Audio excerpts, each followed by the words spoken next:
I think Vex is kind of having second thoughts about leaving R5 behind. And so I think one of the things that the players are going to do is they're actually going to go and they're going to try and convince R5 to escape with them, or at least Vex will. Yeah, so there's a restraining bolt, and we'll just remove it, and we'll take R5 with us, and then we'll head towards the spaceport. So encounter 5, the Imperial Stormtroopers. In this counter, the PCs encounter a group of stormtroopers on the streets of Mos Shuuta and must fight them off or run away. The stormtroopers answer to an Imperial officer who has arrived on the Lambda-class shuttle, Lieutenant Herkin. Herkin has some, not entirely legal connections to TEEMO the Hutt, and has placed his stormtroopers at TEEMO's disposal. So the stormtroopers are now also looking for the PCs.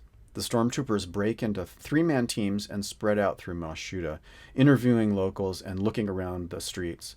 And when they catch up to the PCs, the stormtroopers immediately call for help from another nearby trooper team. When the PCs encounter the stormtroopers, read or paraphrase the following. So I think we head to the junk shop, grab R5, and then just as we turn around, we are confronted by some stormtroopers. And I don't really have a map for this. Yeah, so we turn around and we take a look. We see right in front of us 3 stormtroopers.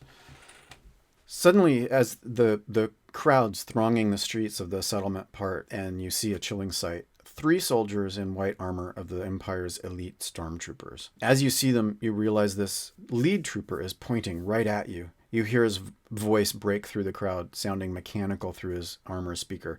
There they are, the stormtroopers. Get them! As you turn to escape, you see a second group of 3 stormtroopers approaching down a side street. This could get tricky. So there are 2 groups of stormtroopers, and the groups have 3 stormtroopers each. The first group is at medium range, and the second group is at long range down a side street. So we could use the Mos Shuuta map.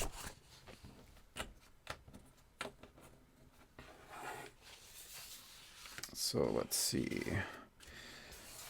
So we went from the spaceport to the junk shop, and then we're going to Landing Bay Arak.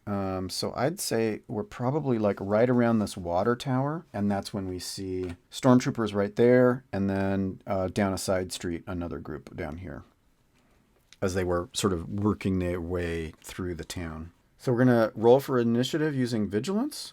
Okay, so this is the stormtroopers' vigilance, and that's 1 success with 3 advantage. So that's 1 success. Vigilance.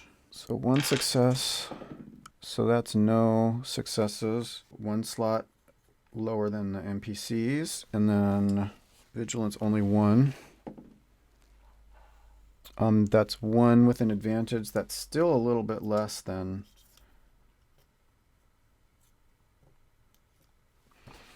vigilance. That's 3 successes, so we've got 1 up above. And 1 success with no advantages, so we're going to go ahead and 3 PC slots. So we've got a PC slot, NPCs, and then 3 PC slots. And for the purposes of this, the R5 droid, he's going to avoid being part of the combat or anything. So we've got these 2, and we're going to treat them as minion groups. The stormtroopers are Brawn 3, Cunning 2, Presence 1, Agility 3, Intellect 2, Willpower 3, and they have Athletics, Discipline, a Cool of 1, Ability, and a Vigilance of 3.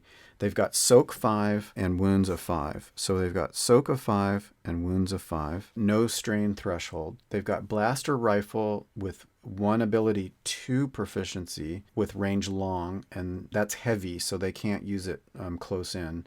It's damage 9 with only 3 advantages for critical injury. They also have a vibro knife. Now, minion groups are sort of nameless individuals that the PCs encounter and perhaps fight in droves in their adventures in the Star Wars universe. An individual minion is generally not an especially dangerous threat, as minions often have poor characteristics, no skills, and low wound thresholds. The GM may choose to use minions in groups, in which case special rules apply.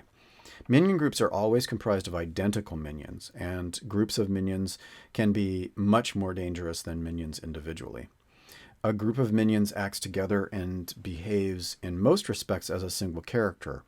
All of the minions in the group take their turn at the same time, and they perform the same action and or maneuver. Oh, so I should probably actually do we'll do 3 for the other minion group.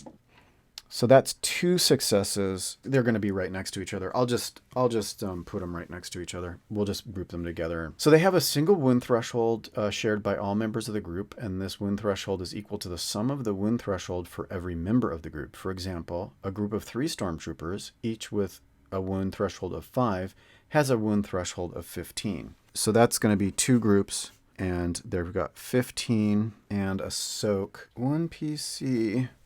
I think Vex is going to try to use computers on the water tower to cause it to release water into this central square and cause a mess, blocking off the way of the stormtroopers as they try and run. So we're going to do, I think it's going to be a 2 difficulty, and we're going to use our computer skill with 4. Does anybody else have computers? Computers 2. Computers 2. Askara is going to try to help, although we haven't done those rules. And my understanding is that I can roll her ability 2 advantages. I don't know if I'm doing that right. I'm going to give a boost die because Askara is going to be helping. She has a proficiency and an ability in computers. And so we're going to try to do this. That's 1 success and 4 advantages. So yeah, so let's use those 4 advantages to give 2 boost die. And let's do a stealth check. I'm going to use 1 destiny to upgrade a difficulty to a challenge. And then the characters are going to use 4 ability and upgrade 1 of those to a proficiency. And so this is going to be a general sort of stealth check to try and get away without them following. Oh. Okay, so that cancels that one out. So this is looking good. This is looking good. That's 3 successes and 4 advantages.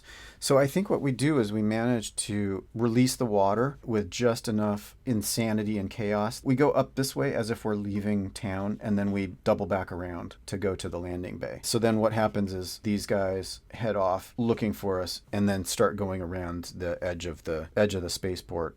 Yeah. So if the PCs run away, they'll try and pursue. PCs may duck down a side alley or create a diversion, create a barrier to discourage pursuers. And so the GM is encouraged to let the PCs get away if they have a moderately clever idea. So that was my moderately clever idea, to get away. So we're going to move to encounter 6. All aboard.